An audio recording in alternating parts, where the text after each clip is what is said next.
இந்த திருச்சி மரக்கடையில வந்து கட்சியினுடைய தலைவர் விஜய் பேசும் பொழுது இந்த ஆடியோ பிரச்சனை ஒண்ணு வந்துச்சு அப்படின்னு சொல்லியிருந்தாங்க.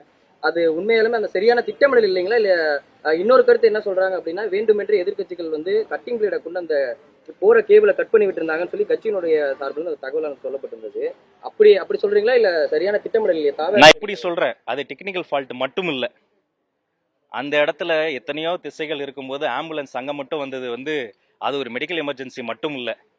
அந்த இடத்துல போய் இவ்வளோ ஒரு அரை மணி நேரத்தில் போகிற தூரத்தை 5 மணி நேரம் நாங்கள் நீந்தி போவோங்கிறத தெரிந்து கொண்டு எங்களுக்கு வந்து அங்கே வந்த டிராஃபிக்கோ, அங்கே வந்த தடைகளோ, அங்கே வந்த ஆடியோ ப்ராப்ளமோ, அங்கே வந்த ஆம்புலன்ஸ் ப்ராப்ளமோ, அங்கே இருந்த பல்வேறு வகையான சிக்கல்களோ, எங்களுக்கு இருந்த பல்வேறு நெருக்கடிகளோ அது இயற்கையாக வந்தது மட்டுமல்ல, எங்கள் மீது மிகுந்த பாசம் கொண்ட சில பேர் அதை அந்த அன்பை காட்டினாங்க. அவர்களுக்கும் சேர்த்து நாங்க நன்றி தெரிவித்துக் கொள்கிறோம். இனி வரும் காலங்களில் இன்னும் கொஞ்சம் எக்ஸ்ட்ரா காஷியஸா இருப்போம். இந்த ஆம்புலன்ஸ் விவகாரம் சொன்னீங்களா சார்? இப்போ கிட்டத்தட்ட 6 மணி நேரம் 7 மணி நேரம் ஆனது இந்த திருச்சி ஏர்போர்ட்ல இருந்து மரக்கடைக்கு வருது. அந்த அதற்குள்ளான நேரத்தில் நிறைய பேர் வந்து மயக்கம் அடைஞ்சு விழுந்தாங்க, சில பேர் வந்து டீஹைட்ரேஷன் விழுந்தாங்க. சோ அந்த மாதிரியான நேரத்துல அவசர உதவி ஆம்புலன்ஸ் சேவை வருவது கூட்டத்தில் வருவதா இருந்தாலும் அது கட்டாயம். எஸ் நீங்களும் நானும் அங்கதானே இருந்தோம்.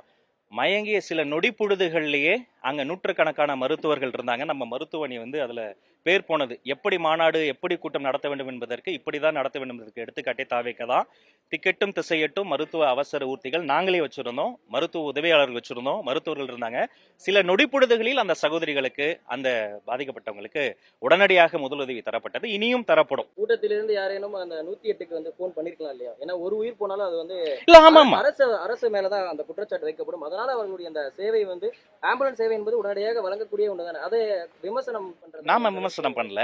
இன்ஃபேக்ட் அந்த ஆம்புலன்ஸ் வந்து உண்மையிலேயே அந்த ஆம்புலன்ஸ் அங்க இருந்து உடனடியாக வழிவிடப்பட்டு, உங்க ட்ரோன் ஷாட்ல தானே காமிச்சிங்க, உடனடியாக வழிவிடப்பட்டு அது மிக நேர்த்தியாக, அதிகபட்சம் ஒரு 15-10 செகண்ட் இருக்கும், அவ்வளவு வேகமா எங்கேயுமே போனதில்ல. அது ஏதோ காலியான ரோட்ல போவதை போல அந்த மக்கள் கடலுக்கு நடுவில், அதுக்கு பொதுமக்களுக்கு இந்த நேரத்தில் நாங்கள் நன்றி சொல்கிறோம். அந்த புரிதலுக்கும் நன்றி. இனி வரும் காலங்களிலும் இன்னும் நம்ம தலைமை காட்டக்கூடிய வழிகாட்டு நெறிமுறைகளை நிர்வாகிகள் பின்பற்ற வேண்டும்.